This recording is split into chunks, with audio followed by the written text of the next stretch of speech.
Rusame reader, Kurosong, and today I will be reading to you from Everlasting War by Cake. Now, on to Chapter 18, Comfort.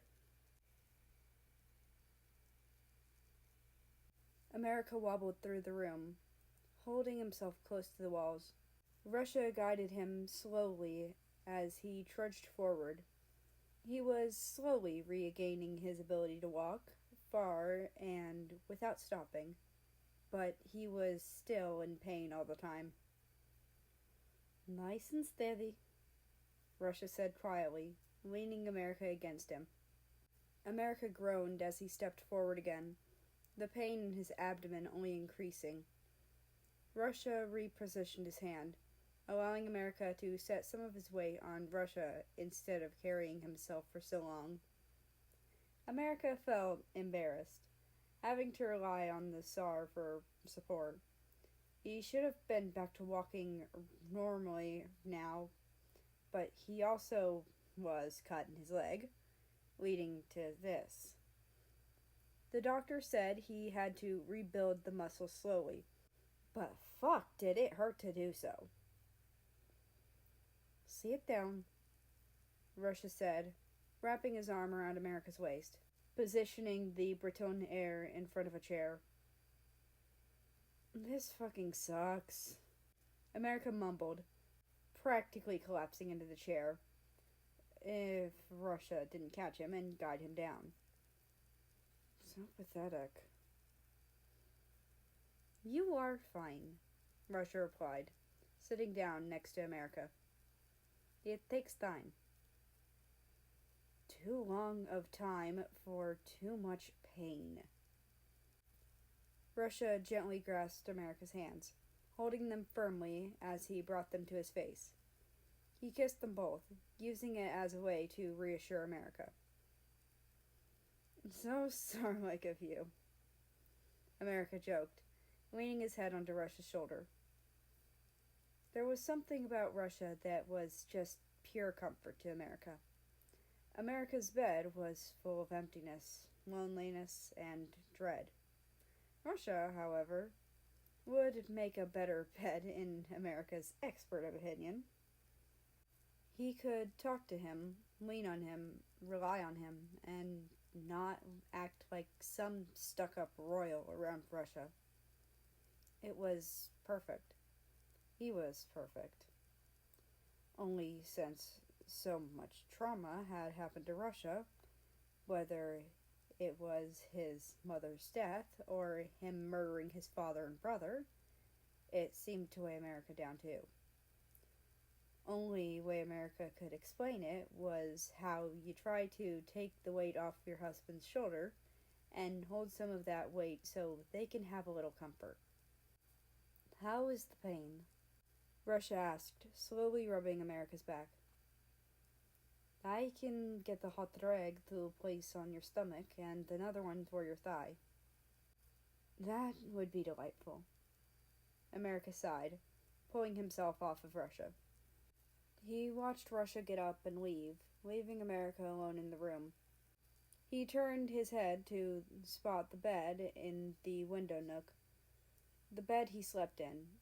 It was Russia's sister's room, but she gave it up to America and chose to sleep in Russia's old room, leaving Russia in what was his parents' room. America slowly pushed himself to his feet, immediately stumbling to the wall. He caught himself as he hit the wall, but he was too late. He slammed into the wall and fell to the ground. America laid there, pain consuming him immediately, causing him to tear up. It hurt so much. Now it was everywhere. He could only wait for Russia and pray he didn't reopen his wounds, while he let himself cry as quietly as possible. Thankfully, the door pushed open and was immediately followed by a man cursing in a foreign language and lifting America up.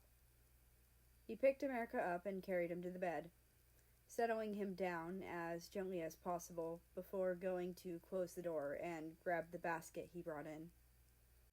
"What were you doing?" Russia asked, worry consuming his voice.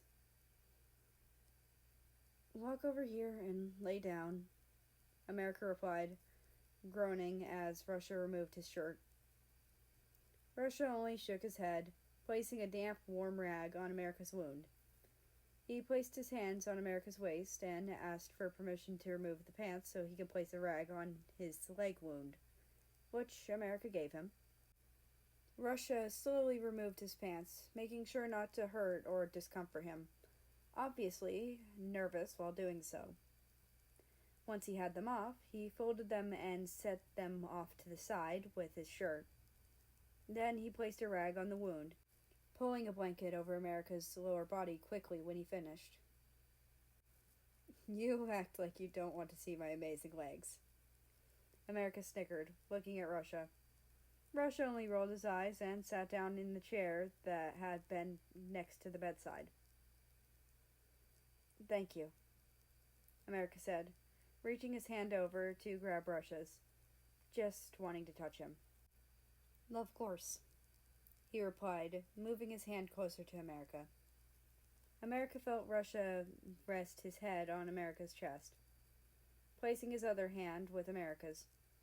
America closed his eyes, feeling comfort swelling within him. He moved his hand from Russia's and brought it up to his head, brushing a hand through his hair. He knew both of them were too comfortable to move, so he just enjoyed the moment, smiling a bit. Before America knew it, Russia was asleep on him. He had calmed his sleep to America's breathing, so he made sure to keep it consistent. If it slightly changed, Russia would probably wake up, and that would be for the best. But that didn't matter to America. What mattered was how America was realizing how Russia can use him for comfort. It was a relief to him. He wasn't using Russia. It was a mutual feeling. A mutual feeling of comfort, of understanding, of worry. This is what America pictured marriage as. This is what his sister and brother-in-law are like. It's what his parents are like. He even saw it in Saudi Arabia and Iran. If you asked America who he'd rather marry, do not expect a woman's name. Rather, expect Russia's name, or title, as he'd be content spending the rest of his life with this man. "Oh fuck, this is what a crush is like," America quietly realized, looking at the sleeping czar on him. After a few minutes, America finally grasped a hold of the situation and silently cursed. It wasn't bad, but it wasn't good. How could a crown prince marry a literal ruler? "Russia."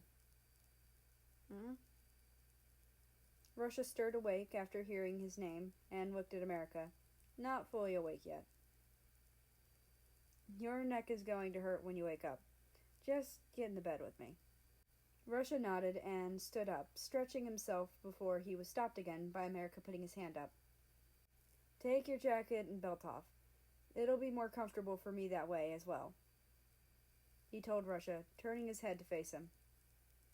Russia complied, taking off his uniform jacket and laying it down next to America's clothes.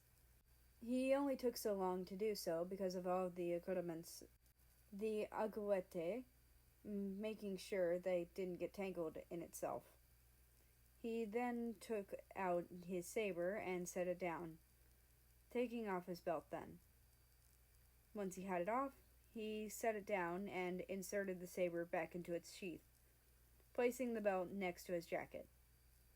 Russia sat down and took off his shoes, knowing damn well America would complain about that too. "Better," America said, still looking at Russia. Russia then slowly picked America up, pushing him more towards the window before Russia laid down next to him, placing his head on America's chest once again. America wasted no time bringing his hand back to brush through Russia's hair, his other hand being brought up to slowly rub his shoulder. America knew Russia was in pain, emotional pain. As he quickly learned, Russia took guilt upon tragedy fast.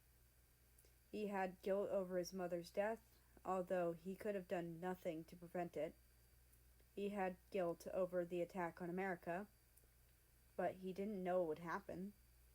He had guilt on his father and brother's death, although he knew it was entirely necessary and justified. Russia let all these things weigh him down, and it also weighed on America too. Without thinking, America kissed the top of Russia's head, muttering something under his breath. Russia brought his head up to look at America, but quickly set himself back down with a faint smile. America did notice how doing that made the very feeling of comfort increase. So he tapped Russia's shoulder so he'd look at him. Russia did look over at him, only for his lips to be met with America's. It took Russia by surprise, but nonetheless he returned the action, reaching a hand over to America's cheek. Neither man could tell anyone how long that kiss lasted, but it felt like forever to them both. Russia pulled from the kiss, looking at America as he tried to regain a little composure. He grabbed America delicately, holding him close to his chest as he turned over, allowing America to lay on Russia. America took the opportunity to rest his head on Russia's chest, placing his hands just next to his own chest on Russia's stomach in a curled fist. Russia let one arm rest over America's back, the other was playing with his hair, since America's hair had gotten quite curly when it wasn't taken care of entirely. Now, it was the last thought of America's head before he fell asleep on Russia, but it was definitely a thought he could have for the rest of his life. He would definitely be writing back home about the event. Probably only his mother and his sisters Raj and Melee, but only to his sisters would he include that thought. I could definitely sleep with him forever. I mean, his chest makes a really good pillow, and he's so comforting. Not only would I marry him, I'd carry his children in me, however many he wishes to have.